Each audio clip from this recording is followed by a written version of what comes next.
Today I am talking about February favorites, my February best in beauty, my favorite stuff from about the past month or so, and I'm really glad to be back doing these. I didn't have one for January because that's when I was doing all my Emily Awards videos, which were of course like favorites on steroids because it was like all the best stuff from the past year. In this video I've got a lot of makeup and one key skincare item, one other item that's kind of on the fence with being makeup or skincare, but I'm going to start off with probably the boldest part of today's look, and it's this eyeshadow I have on. Yes, it is my Infallible shadow from L'Oreal, and the shade is Burst Into Bloom. And if you watched my Color Lovers video where I pointed out my favorite Radiant Orchid products, this was one of the shadows I named. And it's just so, so beautiful, and I feel like I've been more prone to incorporating this into my looks as like a pop for a lower liner, but today I decided I was going to do it just as my main eyeshadow.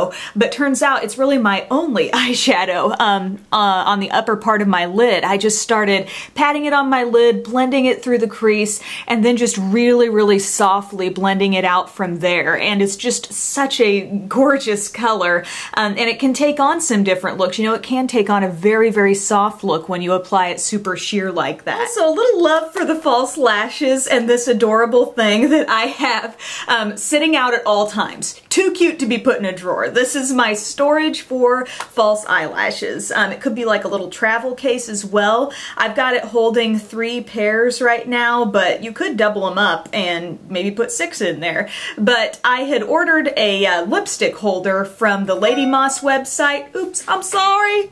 Sorry. I got a lot of cool storage type things, but this is like, I don't know, $4 or $5. And it's just so adorable. And it's kind of nice to, you know, maybe put some of the current ones you're using in here because of course false lashes can be reused lots of times.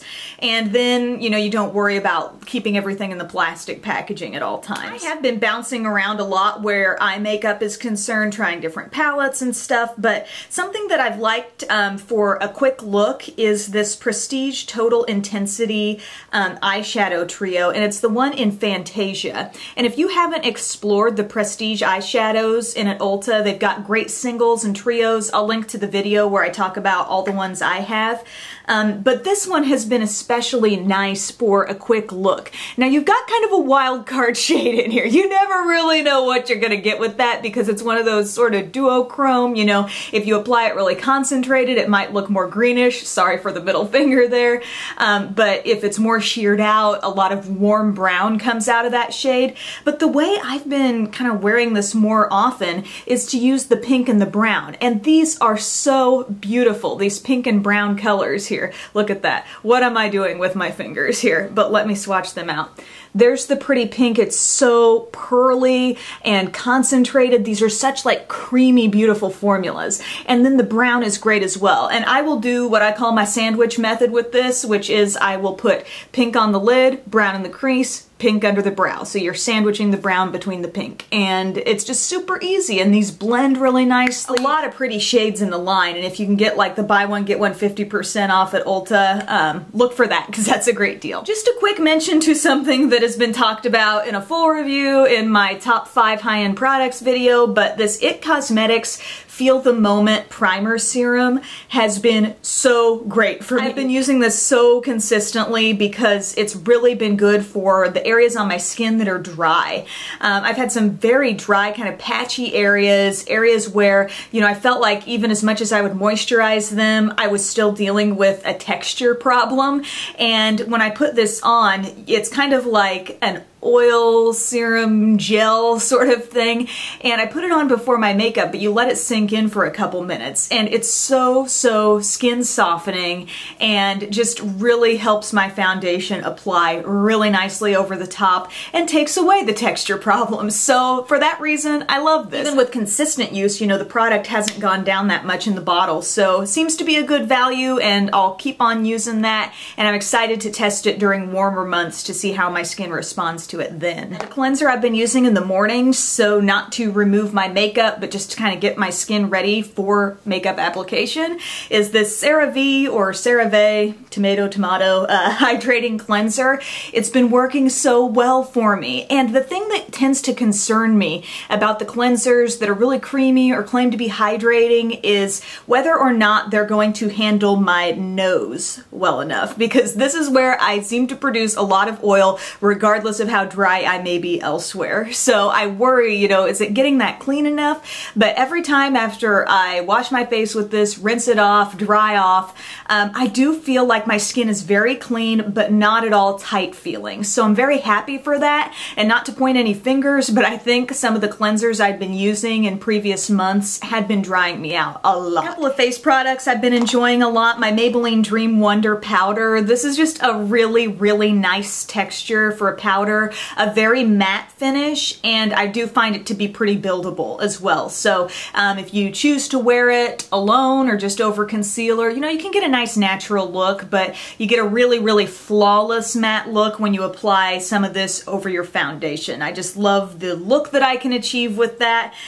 Just very, very evened out skin. I have it in the shade Classic Ivory, which is not a shade I would normally reach for, but I think these run just a little bit dark, so that ended up being what works for me. Also, a nice drugstore blush. This is from Almay, and it's the Smart Shade Blush in, what's the shade exactly? Coral. It's just called Coral, and it looks like this, and it is just an awesome peachy blush. I am wearing that today. I think it looks so natural. I would say it's somewhere between a matte and a satin finish, so hardly any shimmer at all, but when I swatch it, I kind of maybe see just a hint. And I really hadn't had any experience with the Almay blushes until recently. In fact, I didn't hardly know they existed, but they do have a few different shades, and this is the one that really caught my eye, and I promise it's not just a favorite because Carrie Underwood is the new spokesperson for Almay. As much as I love Carrie Underwood, I do legitimately love this product, and that's why I'm naming it as a favorite. I just think it's a blush that would work across a lot of skin tones. It's just a subtle,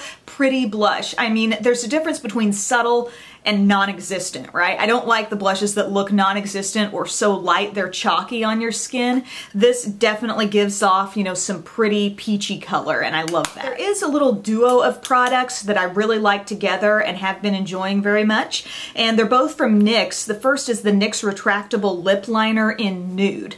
I really like these retractable lip liners. First off, no sharpening, love that, but they're very long wearing. I love the staying power of these. I have a lot of these, but I didn't have the Nude, which seems like a very basic, good shade to have. So I picked it up when I was at IMATS, actually. And it's just a really great nude color. See how it's got a little more depth to it than just an eraser or concealer type nude. So I love using this as a base to a lighter gloss or maybe even a lighter lipstick. So this is what I've got all over my lips. I'm definitely one who puts the lip liner on, fills in the entire lips because I think it helps the staying power, especially when the staying power is so good with a product like that. And then the partner in crime here is the NYX Butter Gloss in Creme Brulee. I'm not even the biggest fan of butter glosses. I know, that's crazy, but I blogged months ago that I felt like they're kind of like a milky formula, and sometimes when I first put them on, I feel like they can go on a little streaky, and certain shades are worse about that than others. This is one that I actually really enjoy, and I especially love it applied all over the lips on top of the nude lip liner. You're helping your staying power when you put this underneath, and then I just love the way this comes across on top of it. Alone, it's still pretty, and I have worn it alone. You know, it's kind of like a peachy nude type gloss. Pretty gloss, right? But something about the combination of the two. It's like, yeah, that's my nude. Thank you very much. So that about wraps it up. That's my February Best in Beauty. Thank you so much for taking time out of your day to watch. And also thank you to those of you who are subscribed to my Beauty Broadcast Express channel. If you're new here, maybe you didn't know that existed, but it's quick reviews Monday through Friday. So just one product at a time. I've really enjoyed doing these. I started this past fall, and I'm really really, really proud to say I haven't missed a day. Knock on wood. So it's a great thing to be subscribed to because every day in your subscription feed you'll see, you know, okay, what's the new product of the day? Am I interested in it? So thank you again for your support there and have a great day. Bye guys.